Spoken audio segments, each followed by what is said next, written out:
First, the sun. The sun emits a broad spectrum of electromagnetic radiation. Part of this spectrum, between 400 and 700 nanometers in wavelength, is what humans see as visible light. Human eyes perceive radiation with a wavelength of around 700 nanometers as red light. As the wavelength decreases, the eye, or more accurately the brain, sees yellow, green, blue, and finally violet. The mixture of all these wavelengths appears white. In an incandescent bulb, the tungsten filament also produces a wide spectrum of radiation. But, because its temperature is lower than that of the sun, the mixture is different, and the resulting light does not resemble daylight. Like the sun, incandescent bulbs also produce a lot of infrared radiation, or heat.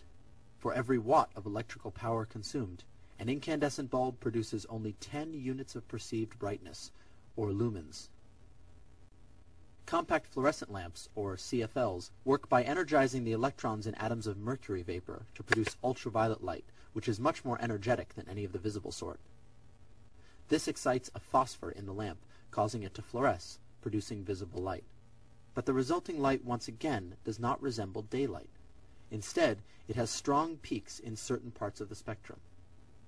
CFLs are, however, much more energy efficient than incandescent bulbs, producing 35 lumens per watt. Light-emitting diodes are semiconductor devices that can produce light by a process called electroluminescence in a range of colors. To produce white light, blue LEDs are used in conjunction with a phosphor, which emits yellow. The mixture of the blue and the yellow light results in a harsh white light. LEDs are, however, even more energy efficient than CFLs, wasting no energy as heat and producing 65 lumens per watt. They are an increasingly popular form of low-energy lighting, despite the harsh quality of their light. QD Vision is betting that it can fix this color problem by adding a layer of tiny semiconductor crystals called quantum dots.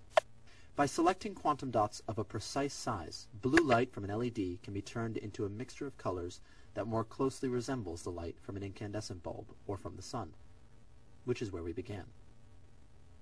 The best way to see this is to turn on the lights.